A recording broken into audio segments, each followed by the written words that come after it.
Hello everyone and welcome to the Ballerama, where usually we try to cover quality games. This might be a slight exception as I try to play as many of the Shmups released last month, January 2025, as possible. They can be old, they can be new, they can be good, they can be not. This wasn't one of them. This was my childhood. This was Star Force, the first arcade game I ever remember playing in the pub next to where my brother played rugby every Sunday, or maybe it was football. There was a NES port which was a little bit easier than the sequel to that port, but it was 8 years later that the arcade original would get its first and last sequel in Final Star Force. This was released via Arcade Archives, where Hamster declares they're bringing classics to modern consoles. This is a game which had to be pulled from arcades because of the negative reception. On paper, it doesn't seem bad, albeit generic. There are multiple weapons to choose from, and these power up over time and come with various options that unlock with these power-ups. There's a Raiden-esque machine gun, a spread shot, and a laser attack seemingly made by poking a Tesla coil out of the front. There are also nice graphics, although I'm not really a fan of the overall aesthetic, and there are big bosses. Trouble for me is the performance. It's horrible. Yes, this easy to trigger slowdown does make the game itself easy, but it's not a fun game to play, and it's certainly nowhere near good enough to be called a Star Force game. And I'd like to think people thought this at the time, which was why it was pulled. Although, kudos to Hamster for putting this out, showing that the history of arcade games was not all rainbows and lollipops, even if my childhood is trampled in the process. But please, we're still waiting for Raiden II. Another interesting re-release comes out for the Switch as part of the Egg console lineup, the legendary Zanac, which is very difficult to search for.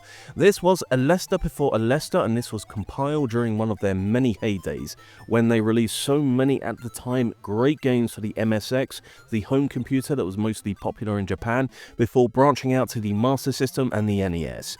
When people say MSX, they think a Lester, they think Metal Gear, but these were MSX2 games. This is the MSX1. And to illustrate the kind of power available, here is Hang On. Yeah. And this is another compile game called Gradius, which focused a lot of the action on just one screen, and it did that for a reason. Back to Zanac and we see why. The scrolling is not great. Smooth scrolling being at this time not a given for games, but unfortunately this released on the same day as the Famicom release, and that was immensely better scrolling. But again, good on D4 Enterprises for putting this out, and it does give me hope that someday we can see an actual Lester in the future, as well as a Lester 2 and a Lester Gaiden. But this does unfortunately mean this is now the worst port of Zanac on the Switch out of 2, behind the Java-based phone version released in 2005 and part of the Gmode collection, which is actually not that bad. Although I have no idea how to deal with these octopus enemies at the end, and trying to search for it leads me to some very depressing articles about giving sea creatures antidepressant. New games do happen though. My favourite shmup of 2024 was of course Devil Blade Reboot, a game which showed why style is also important to have in addition to substance. These are arcade experiences and most of the derivatives want to capture the same magic but completely ignore the beginning. Like R-Type Final 2 and its space lockers. Scary, scary space lockers.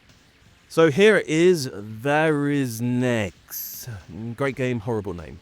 Horrible, horrible name. Why? It's annoying because it's my favourite brand new game this month, but I'm not going to be able to reliably recommend it because I can't reliably say it.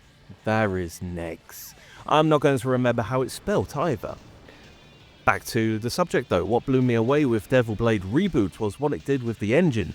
This again is made using the shooting game builder, formerly Japanese only piece of software that's been going on for a long time, nearly 20 years now, but it's been available in English for a year and a half. And this pretty much starts like Thunder Force 4, and that's no bad thing. The aesthetic is going for a low-res pre-rendered feel that I can't help but think of the Game Boy Advance, not because there are many good pre-rendered shmups, or any, but just having pre-rendered that seems compromised, like Donkey Kong Country was on the platform versus the SNES original. The UI as well seems like it could work very well on an old-school inspired handheld device. There are 3 buttons, one for shot, one for hyper, and the other moves your bits, your options, into 3 directions, which is vital for what is to come. I'll show level 2, which is where the game starts to shine. There are faux 3D effects on top of the parallax scrolling, and at full speed with a fantastic soundtrack. The bits are needing to be moved around though, because the enemies can come from behind. Some barriers can only be hit from behind, which means you need to be a bit more strategic with your bits.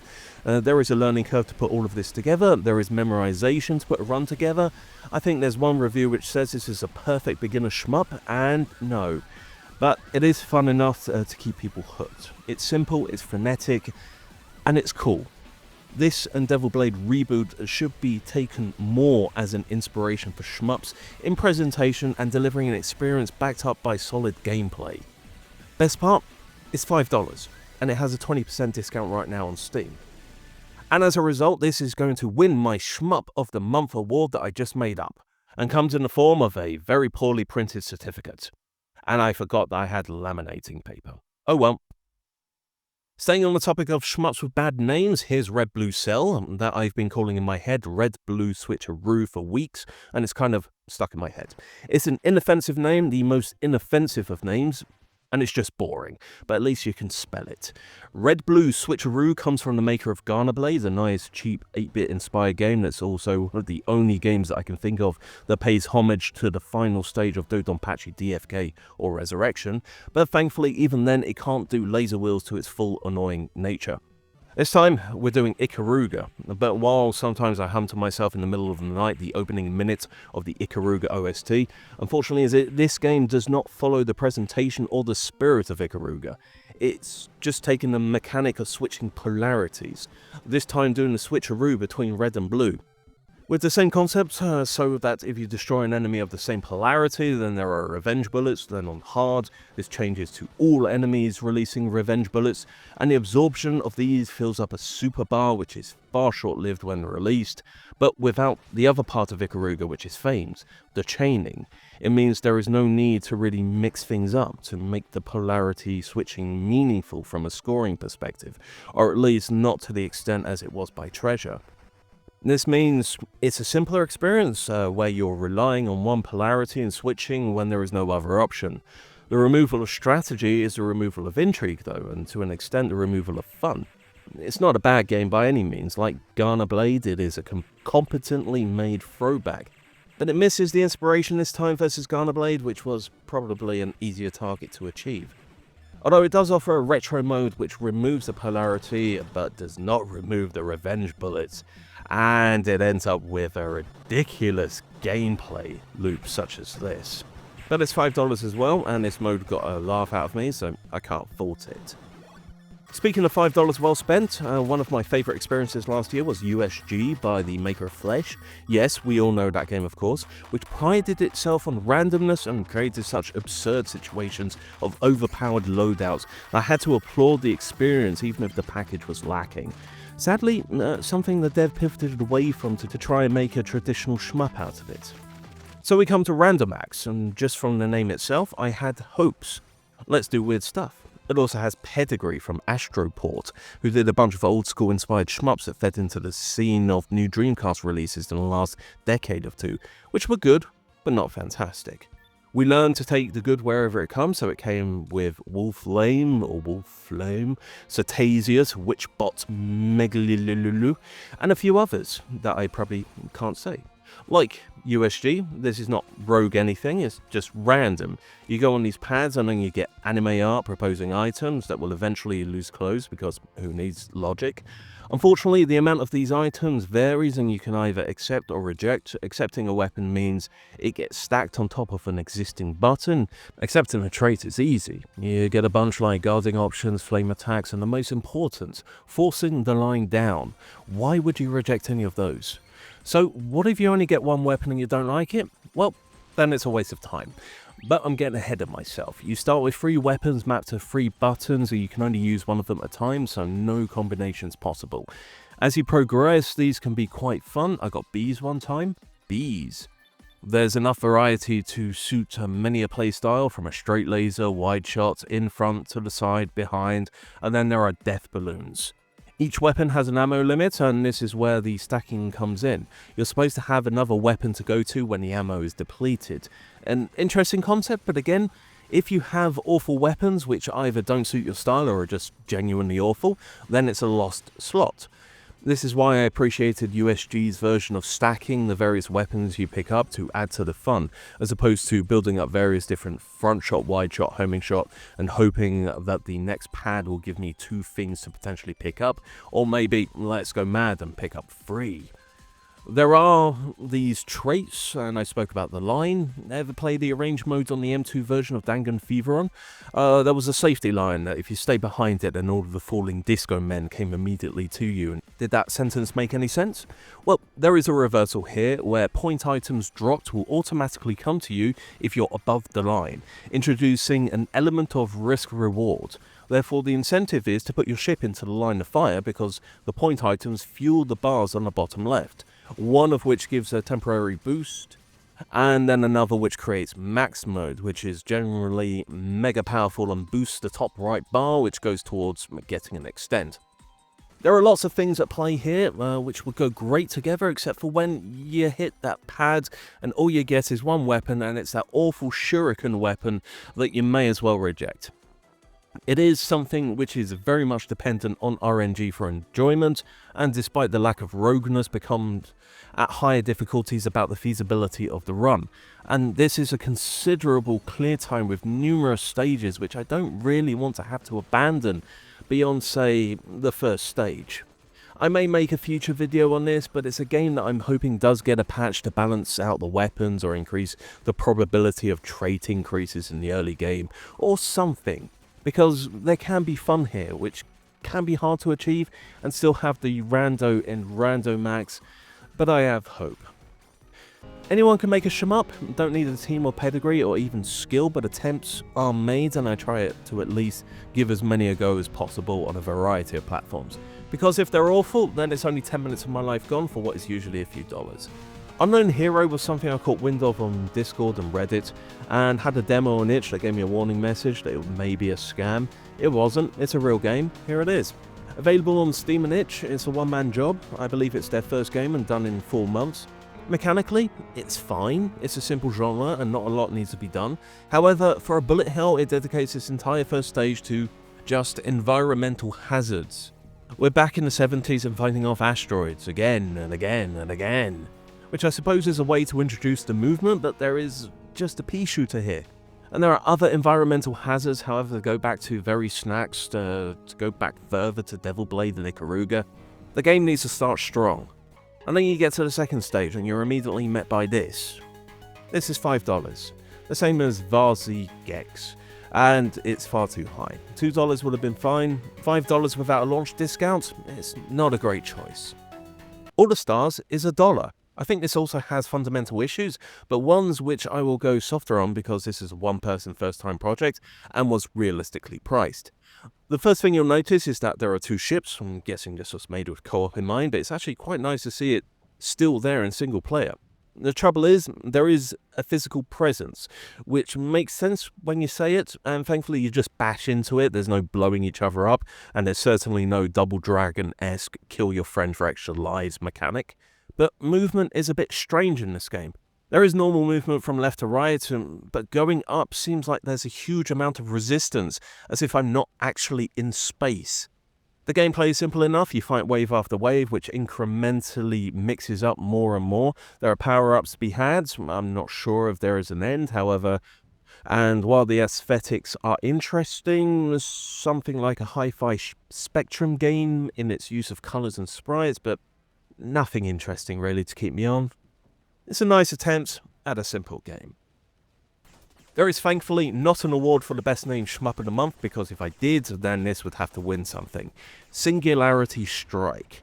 Let's not focus on the game. On the left we have some barely readable text. On the right we have some AI generated fluff. This is a twin stick shooter where you can't use a twin stick. Either the keyboard and the mouse or the D-pad / left analog stick on a control pad and the mouse. To do what? This game starts out ridiculously with the AI images splurting out epilepsy-inducing bullets, which not only come to you, but some of them even have the gall to track at the end as if we're playing a shmup equivalent of Mortal Kombat 2 after the third fight. And please tell me, for this boss, why this needs to be a twin-stick shooter. You're forced into the middle, and you need to shoot up. It's $2. It's not worth your time. It's AI slop. Let's move on. A pair of homebrew games on old machinery ported onto slightly newer machinery, and we start with Superstar Shooter Classic, a caravan shmup with a 2-minute or 5-minute mode to play through, online leaderboards as well. If you've played a handful of caravan shooter modes before, then what you are seeing here is probably more than familiar. The gameplay is familiar as well, and it was a very competently made game back in 1991, and this is carried through today. There is a good player base already there if you wish to test your mettle against the world. This is $2 again. Maybe you can get an hour out of it. I had fun with it though. A slightly newer homebrew, Astro Ninja Man DX, is an NES game from a few years ago, which had last year a physical release on the NES through limited run and received a Switch port last month as part of the confusingly titled Ricky 8-Bit Game Collection. Because there are only 2 games on that, and the other 3 are cartridges filled with soundtracks. Brilliant soundtracks, but ones which I won't risk the wrath of YouTube by playing. So, playing Astro Ninja Man DX, it's like a funky version of Astro Smash on the Intellivision. You scroll on the bottom, shoot up at what I assume are alien invaders, and are joined every now and then by dancing spacemen. There is just one button in play which will unleash a special laser attack whose readiness is indicated on the bottom right. I've got to be honest, the gameplay is not great, but it's the music which elevates this to a great experience.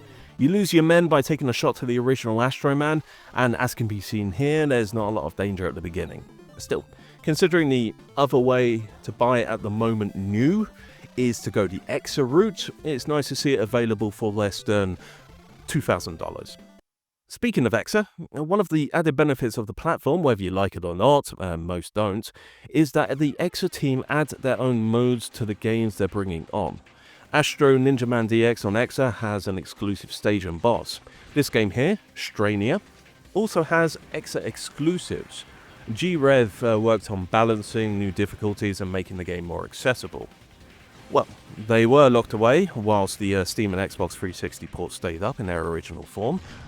Until now. Strania EX is now available on Switch, and here it is, brought to us by G-Rev themselves, who we last saw making Ninja Kamui, which no one played, or the shmup sections of the visual novel Eurokill, which no one played, but made Border Down and also Under Defeat that we'll see next month. And they were great, and this is great too. Did you know that G-Rev helped out a little bit with Ikaruga? And here we have the parts of the Ikaruga team helping in a G-Rev shmup. But unlike Red Blue Switcheroo, it's not the polarity here, but you can see in some of the design choices, but this is still a G-Rev game who have their own pedigree. There's a nice system here of offering flexibility of loadout. You can hold 3 weapons and cycle between those, having 2 active at the same time, and unlike Randomax, they can fire at the same time as well, offering another level of customization into the experience through these combinations of weapons, from a sword to front weapons, side weapons, giant missiles, some of them lock on. There's some experimentation to be had here, there's playstyles to fit or to adjust. It's a game which does not prescribe a solution and offers enough power-ups strewn across the stages to allow a player to do their own thing. I didn't play this during the 360 days, I wish I had. For the sake of spoilers, I'm not going to show too much, or for anything else in this video if you haven't guessed. But the pace does slow down a bit in the stages to come, and there are, dare I want to say, platform-like elements in that the player has to move their mech around environmental hazards and other elements. There's a spaceship level, there's a base level, there are other levels that aren't all about going at Mach whatever speed and blasting everything in your path. But there is style in which some of these things are done, and there are epic situations everywhere, and the game conveys this well. This is a game that I am going to put more time into in February, but my initial impressions are that, am I about to criticize a re-release of a 10-year-old game? Yes, I am. The controls are a bit too loose. It would have been nice to have a speed selector during certain sections, but this is something that one can get used to. I didn't get used to it to begin with, and that meant even on normal my playthroughs ended around the second stage. I would also say that the systems are not well explained. This is partly a criticism at GREF of the instructions menu section, but also the sad situation where the game never really received much coverage to begin with. It doesn't tell you, for example, that weapons can be leveled up by collecting the same which is already equipped, and that can help immensely in the early stages when armed with Vulcan 2 and a Rocket 2. You go to the Shmups wiki and there is only one page for a GREV Shmup, and it's not one of the ones that are already or will already be widely available. Various Gex already won my Shmup in a month, but this is firmly in second, and this is the best re-release of the month. But that's not an award, and printer ink is expensive. So, FPGA Watch Konami are a regular target when it comes to these things, because Konami was once awesome, truly incredible, but also insane. We're warming up. Why?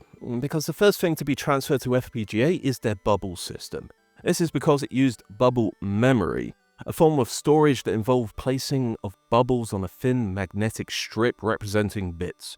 One of the requirements to use it though was that it could only operate between 30 and 40 degrees centigrade, requiring this warm-up sequence. The first game to run this was Twinbee. Now, everyone, I've not forgotten the Shmup list and my self-imposed need to get more of those videos out. Twinbee is a level 4, and because this is now on FPGA, it means I will have to put some serious effort into it and finally figure out what the bells mean. It's not a long game though. We're in 1985 and we're still looping. This time 4 stages, so a 1-all is not particularly hard. But what I'd forgotten is how well this plays compared to the NES version which I was used to, which is also available on the Switch Online collection thing. It also shows why arcade was king back then in those times, with these vibrant colours and almost effortless scrolling. It's not a game which has survived the test of time, but it still exists as a playable historical curiosity that is worth booting up from time to time. This new core contains a second game, and unfortunately it's Gradius. Yes, this is the first machine that Gradius appeared on, and although would live on after the demise of the bubble system in more traditional ROM modules, it's Gradius. I don't like it. I can appreciate it immensely for what it has done and owe it a debt of gratitude for the influence it has had on the genre, but I still don't like playing it. I'm glad the genre has moved on. I will have to play it eventually. You like Gradius? You like this. The bubble system implementation is only available on Mr., so that includes the Mr. Pi, and if anyone pre-ordered the PSX-like Superstation, then it will also be a core on that as well.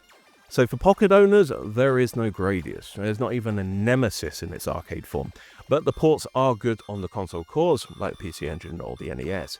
But Yotego added a new game to his Konami Twin 16 core, which doesn't require warm-up, and that is Gradius II. Oh, come on. This is on Pocket as well, though, so Torment on the go, yay! Gradius is a series that, of course, evolved with time, so I can't speak about all of them with the same tone, and certainly the spectacle has been increased in the 3 years since the original, with more customization and loadouts to enable more ways to play in case normal Vig Viper just wasn't your thing, like it wasn't mine.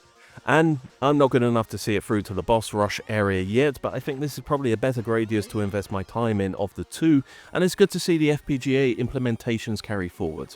Worth pointing out that you currently need to be subscribed to his Patreon to get this, since it's in beta, but the cores are pushed out to the public when they are ready. Also, if you're wanting to play these games legally, these are part of Arcade Archives on Switch and PS4, and also part of the Konami Arcade Collection. No, sorry, that's not what it's called. Ahem. The Arcade Classics Anniversary Collection, which is also on Xbox and PC as well as the other two. The heart of Konami might have died in that orphanage fire many years ago, but the husk that is left at least knows how to sell its old titles, or give them to people to do it for them. Remember River Raid for the Atari 2600? Remember when Activision innovated the industry at every turn? No? Fair enough. I wasn't even born yet. Not many of you probably were, but here's a 3D version of that made by some person not at all affiliated with Activision, Carol Shaw, or River Dwellers. The original came in at a whopping 4 kilobytes, and this is slightly bigger at 1 gigabyte. This is Yeah, this is an awful asset flip, and I'm going to move on to the next game. Right, this is an interesting one, not because of the game itself, but because of who brought this over. Okay, the game is interesting as well. This is Cycle Chaser H5, a nice little horror shmup with an interesting basic aesthetic. I want to say like a Flash game, but it's a little bit better than that. And that was released on itch and Steam back in 2023, and was released on all consoles in the last few days of January. It has a whopping 14 reviews on Steam, so it's great to see the developer push on with this. The interesting part is that it's published by Ratalaika Games, the emulation people based in Spain, who had worked on with people bringing ROMs to consoles, like the Cotton games, with a few little extras. Taking a look at their site, it does look like they're publishing lots of games, in fact, and I've just ignored it. But here's hoping they can bring over more PC-only shmups in the future.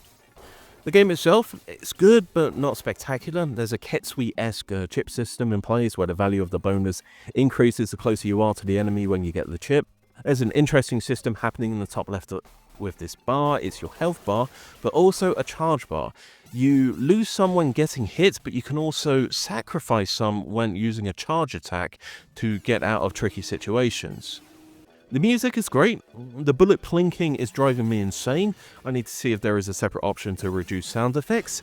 But it's $6 at the moment with a 20% discount on Xbox and Switch, not PlayStation because they still don't like that kind of thing. I will probably put some more time into this and hope it gets a bit more hectic in later levels or bump up the difficulty a little bit.